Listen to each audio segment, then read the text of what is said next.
Hello दोस्तों, chemistry की इस सीरीज़ में आपका स्वागत है। आज हम पढ़ने वाले हैं क्रिस्टली ठोस।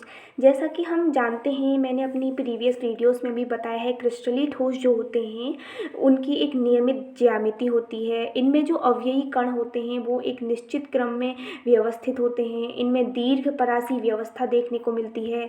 ये हमारी विषमदैशिक प्रवृत्ति के होते हैं तथा ये वास्तविक ठोस होते हैं। तो आज हम पढ़ेंगे क्रिस्टली ठोसों के प्रकार।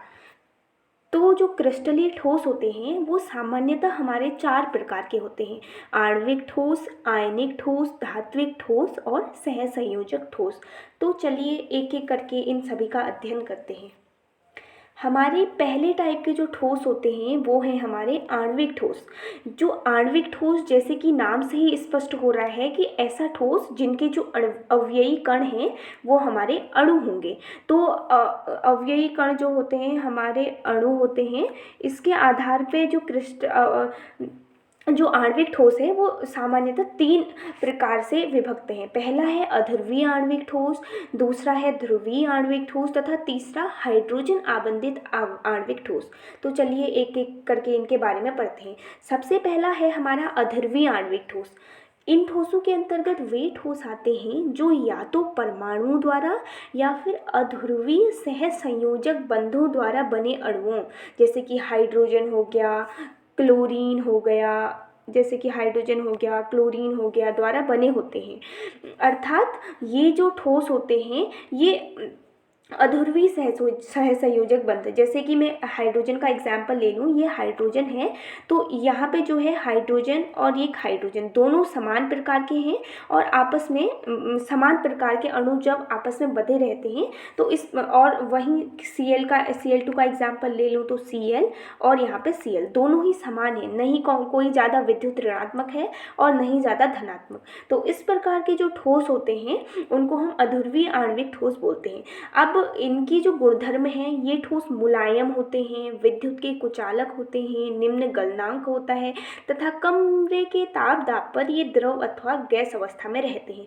इन सभी गुणधर्मों के लिए 2 कारण महत्वपूर्ण है। सबसे पहला तो इन जो अणुओं के बीच का जो बंध होता है वो बहुत ही कमज़ोर होता है। तो कमज़ोर होता है तो इसको तोड़ने में कम एनर्जी की आवश्यकता होती है, अर्थात मुलायम होंगे, और कम एनर्जी की आवश्यकता है तो गलनांक भी कम होगा और कमरे के ताप दाब पर ये द्रव अवस्था अथवा गैस अवस्था में रहते हैं। और इनके जो विद्युत के कुचालक होते हैं, क्योंकि हमें पता है कि किसी भी सर्किट में विद्युत धारा तभी प्रवाहित हो सकती है जब उसमें हमारे आयन हो, लेकिन अध्रुवीय ठोस हैं, कोई किसी भी प्रकार के आयन न होने के कारण इसमें विद्युत धारा का प्रवाह नहीं हो पाता, क्योंकि विद्युत धारा के प्रवाह के लिए मुक्त इलेक्ट्रॉनों की आवश्यकता होती है। तो ये होता है इसके गुणधर्म। तो अगला ठोस है हमारा ध्रुवीय आणविक ठोस।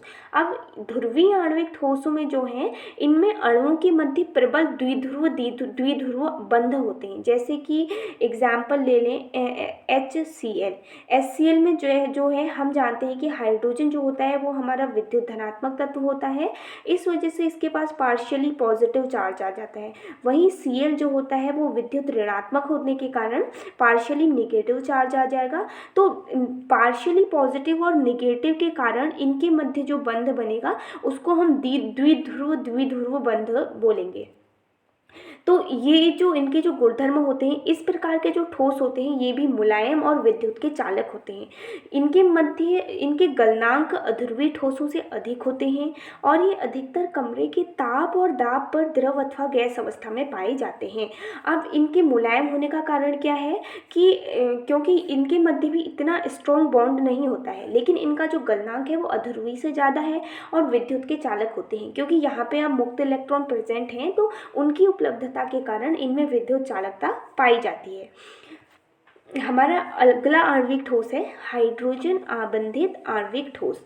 इन ठोसों में हमारा जो हाइड्रोजन होता है, जो कि हमारा सामान्यतः विद्युत धनात्मक तत्व की तरह व्यवहार करता है, जो हाइड्रोजन है विद्युत धनात्मक है, तो इसका विद्युत ऋणात्मक तत्वों जैसे कि फ्लोरीन हो गया, ऑक्सीजन हो गया, नाइट्रोजन हो गया आदि के साथ जब ये बॉन्ड बनाता है तो इस प्रकार का जो बॉन्ड बनेगा इसको बोलेंगे हम हाइड्रोजन आबंधित आणविक ठोस। जैसे कि एग्जाम्पल के लिए हम ले लेते हैं H2O। यहाँ पे हमारे H2O में क्या होता है कि जो हमारा ऑक्सीजन होता है ये हाइड्रोजन हो गया, ये हाइड्रोजन हो गया, तो ये ऑक्सीजन जो है ये अगले वाले हाइड्रोजन से इस प्रकार HOH तो इस प्रकार बधा रहता है। इसी प्रकार इसके यहाँ पे ऑक्सीजन, फिर यहाँ पे हाइड्रोजन, फिर ऑक्सीजन, तो ये जो ऑक्सीजन और दो अणुओं के मध्य जो ये जो दो हमारे ऑक्सीजन हाइड्रोजन इन अणुओं के मध्य जो धनात्मकता और ऋणात्मकता के कारण जो बॉन्ड बनता है उसको बोलते हैं हम हाइड्रोजन आबंधित आणविक ठोस। ये जो ठोस होते हैं ये मुलायम होते हैं, विद्युत के कुचालक होते हैं तथा कक्ष ताप और दाब पर ये वाष्पशील द्रव होते हैं, जैसे कि H2O। इनके ये भी मुलायम होते हैं और विद्युत के कुचालक होते हैं। जैसे कि अगर हम H2O की बात करें तो H2O जो है हमारा एक ओवरऑल मॉलिक्यूल है और यहाँ पे किसी भी प्रकार के आयन हमें देखने को नहीं मिलते, तो विद्युत की चालकता हमें नहीं दिखती है यहाँ पे। चलिए अगले प्रकार के ठोसों के बारे में बात करते हैं, वो है हमारे आयनिक ठोस। जैसा कि नाम से स्पष्ट हो रहा है कि आयनिक, इन ठोसों में जो अवयवी कण होते हैं वो हमारे आयन होते हैं। जैसे कि उदाहरण के लिए हमारा NaCl ले लेते हैं। NaCl में क्या होता है कि Na के पास इसके बाह्यतम कोश में एक एक्स्ट्रा इलेक्ट्रॉन होता है और Cl के पास 7 इलेक्ट्रॉन होते हैं और इसको एक इलेक्ट्रॉन की आवश्यकता होती है। तो यहाँ पे क्या होता है कि Na अपने इलेक्ट्रॉन को पूरी तरह से क्लोरीन को डोनेट कर देता है, जिस वजह से Na के पास पॉजिटिव चार्ज आ जाता है और Cl के पास नेगेटिव चार्ज आ जाता है। अर्थात Na ने एक इलेक्ट्रॉन को दिया और पॉजिटिव बन गया, Cl ने इलेक्ट्रॉन को लिया और नेगेटिव बन गया। इन धनात्मक और ऋणात्मक आवेशों के मध्य जो बंध बनेगा वो आयनिक बंध होगा और इस प्रकार के ठोस जो होंगे वो हमारे आयनिक ठोस कहलाते हैं। तो इनके अवयवी कण आयन होते हैं। इन आयनों का निर्माण धनायनों और ऋणायनों के त्रिविम विन्यास में स्थित वैद्युत बलों के बंधने से होता है। अर्थात इनमें पॉजिटिव और नेगेटिव के मध्य आकर्षण बलों के कारण इनका निर्माण होता है। इस प्रकार के जो ठोस होते हैं आयनिक होते हैं, कठोर तथा भंगुर प्रकृति के होते हैं। इनके गलनांक क्वथनांक उच्च होते हैं। ये ठोस अवस्था में विद्युत रोधी तथा गलित अवस्था में विद्युत का संचालन करते हैं। अगेन वही NaCl या फिर हम KCl का एग्जाम्पल ले लेते हैं। तो यहाँ पे क्या होता है कि जो NaCl होता है ये ठोस क्रिस्टल हमें दिखाई देते हैं क्योंकि इनके मध्य जो बॉन्ड होता है वो बहुत ही स्ट्रॉन्ग होता है और भंगूर होता है। भंगूर का मतलब कि ये पीटने पर चूर चूर हो जाते हैं और इनके गलनांक क्वथनांक बहुत उच्च होते हैं क्योंकि इनके मध्य प्रबल बंध हैं तो तोड़ने में ज़्यादा एनर्जी की आवश्यकता लगती है। और इनके ये ठोस जो होते हैं इनका एक विशिष्ट गुणधर्म है कि ये ठोस अवस्था में विद्युत रोधी तथा गलित अवस्था में विद्युत का संचालन करते हैं। जैसे कि NaCl हमारा जो नमक होता है, अगर नमक के क्रिस्टल ले लें तो उनमें किसी प्रकार की विद्युत धारा नहीं देखने को मिलती, लेकिन यदि हमने उनको पानी में डाल दिया तो उसके बाद जब ये जल में विलय हो जाएंगे तो इनमें विद्युत धारा का संचालन होने लगता है। क्योंकि जब NaCl अपने क्रिस्टल अवस्था में होता है तो पॉजिटिव और नेगेटिव एक दूसरे को न्यूट्रल करके एक ओवरऑल NaCl का आयन बनाते हैं।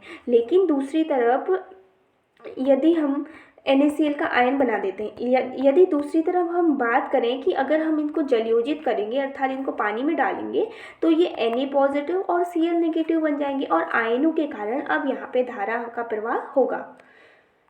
अगले ठोस है हमारे धात्विक ठोस।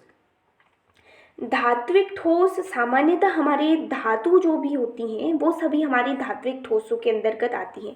इनमें जो अवयवी कण होते हैं वो धातुओं के मध्य आपस में धात्विक बंधों द्वारा बंधने से होता है। इस प्रकार के ठोस अत्यधिक मजबूत और कठोर होते हैं। धातुओं में मुक्त इलेक्ट्रॉनों के कारण इनमें चमक और रंग होती है।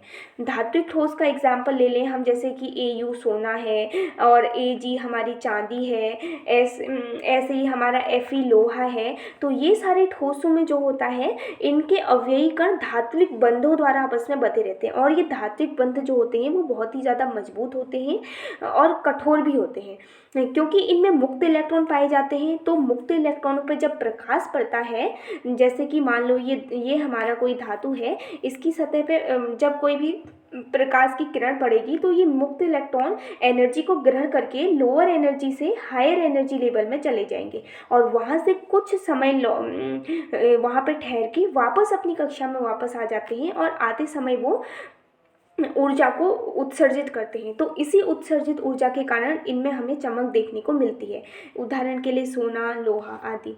और हमारे अंतिम टाइप के ठोस हैं सहसंयोजक ठोस।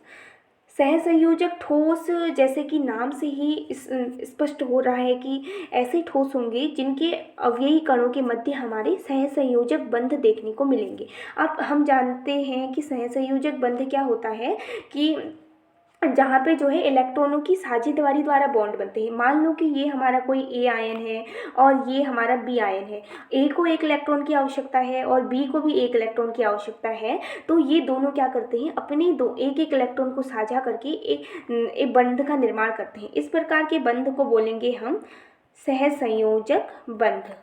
तो सहसंयोजक बंध हमारे जो सहसंयोजक ठोस होते हैं, इनके जो अवयवी कण होते हैं वो परमाणु होते हैं, और ये आपस में सहसंयोजक आबंध द्वारा बंधे रहते हैं। सहसंयोजक अर्थात कोवलेंट बॉन्ड। वे विद्युत रोधी अथवा विद्युत के चालक होते हैं। ये एक विशिष्ट प्रकार के ठोस हैं जो विद्युत रोधी भी हो सकते हैं अथवा विद्युत का चालन भी कर सकते हैं। जैसे कि हमारा जो हीरा होता है या फिर कार्बन होता है, सामान्यतः हमारे विद्युत के अवरोधी होते हैं, लेकिन जो ग्रेफाइट होता है वो भी हमारा सहसंयोजी ठोस है, लेकिन वो विद्युत का चालन करता है। इनके गलनांक अत्यधिक उच्च होते हैं, क्योंकि इनके मध्य में हमारे कोवलेंट बॉन्ड देखने को मिलते हैं और वो दोनों की साझेदारी द्वारा बने होते हैं। तो इसको तोड़ने में बहुत ही एनर्जी की आवश्यकता होती है, तो इस वजह से इनके जो गलनांक होते हैं वो उच्च होते हैं। इस प्रकार के ठोस कुछ कठोर तो कुछ बहुत ही मुलायम होते हैं, जैसे कि हीरा। प्रकृति में ज्ञात सबसे कठोरतम पदार्थ जो है वो हमारा हीरा है, और जबकि दूसरी तरफ ग्रेफाइट जो है वो बहुत ही मुलायम है। ग्रेफाइट जो होता है, हमारी जो पेंसिल की नोक होती है उसमें होता है, ठीक है। तो और इसके दूसरे एग्जाम्पल हैं हमारे SiO2 सिलिकॉन ऑक्साइड। सो ये है हमारे ठोस। आशा करती हूँ आपको समझ में आया होगा। Thank you so much.